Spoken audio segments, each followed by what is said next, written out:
नमस्कार बच्चों, मैं डॉक्टर प्रभा शर्मा, सह आचार्य, राजकीय कला कन्या महाविद्यालय कोटा। सत्र 2020-21 में ऑनलाइन क्लासेस में आप सभी का हार्दिक स्वागत है। आज मैं MA उत्तरार्ध हिंदी के पंचम प्रश्न पत्र विशेष कवि तुलसीदास के पाठ्यक्रम के बारे में आपके साथ चर्चा करूंगी। हमारे लिए यह जानना बहुत आवश्यक है कि हमारे पाठ्यक्रम में क्या क्या है, कौन कौन सी पुस्तकें हमको पढ़नी हैं, हमारे परीक्षा में आने वाले प्रश्न पत्र का स्वरूप कैसा होगा। इस वीडियो के माध्यम से आपको ये सारी जानकारी दी जाएगी। बच्चों, आपके लिए सबसे महत्वपूर्ण और ध्यान देने योग्य बात यह है कि यह पंचम प्रश्न पत्र आपके लिए वैकल्पिक प्रश्न पत्र है। प्राइवेट छात्राएं अन्य विकल्प जैसे जयशंकर प्रसाद, प्रेमचंद, नाटक एवं रंगमंच में से कोई भी एक चुन सकती हैं, परंतु नियमित छात्राओं को यह सुविधा नहीं है। उन्हें विशेष कवि तुलसीदास का ही विकल्प के रूप में अध्ययन करना होगा। अब आते हैं हम परीक्षा में पूछे जाने वाले प्रश्नों के बारे में।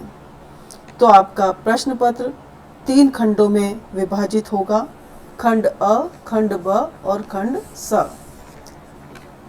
खंड अ में प्रत्येक इकाई से 2 लघु प्रश्न लेते हुए कुल 10 अनिवार्य प्रश्न आपको करने होंगे। प्रत्येक लघु प्रश्न का उत्तर लगभग 20 शब्दों में देना होगा। कुल 10 अंकों का यह खंड होगा। खंड ब में प्रत्येक इकाई से 2 प्रश्न अथवा व्याख्या लेते हुए 10 प्रश्न अथवा व्याख्याएं होंगी। प्रत्येक इकाई में से 1 प्रश्न अथवा व्याख्या का चयन करते हुए कुल 5 प्रश्न अथवा व्याख्या का उत्तर लगभग 250 शब्दों में देना होगा। इस प्रकार यह खंड कुल 50 अंकों का होगा। खंड स में 4 प्रश्न वर्णनात्मक होंगे।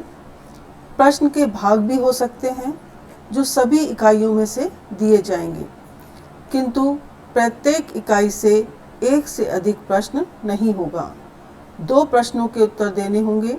प्रत्येक प्रश्न का उत्तर लगभग 500 शब्दों में होना चाहिए। इस प्रकार कुल 40 अंकों का यह खंड होगा। अब आते हैं आपके पाठ्यक्रम के बारे में। तो सुविधा की दृष्टि से आपका पाठ्यक्रम 5 इकाइयों में विभाजित किया गया है। इकाई प्रथम में रामचरितमानस का अयोध्या कांड है। इकाई द्वितीय में रामचरितमानस का सुंदरकांड है। इकाई तृतीय में वियोगी हरि द्वारा संपादित विनय पत्रिका का उत्तरार्ध भाग है। इकाई चतुर्थ में कवितावली का केवल उत्तरकांड है। इकाई पंचम में गीतावली का केवल अयोध्या कांड है।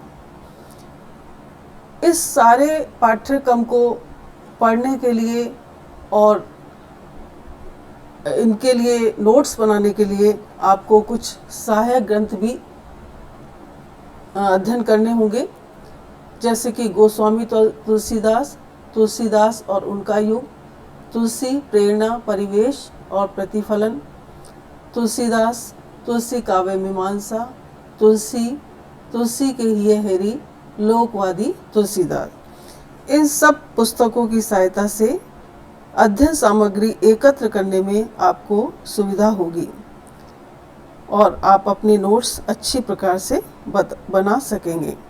इनके अतिरिक्त भी बहुत सारी तुलसी के ऊपर पुस्तकें हैं, उनसे भी आप मदद ले सकते हैं। धन्यवाद।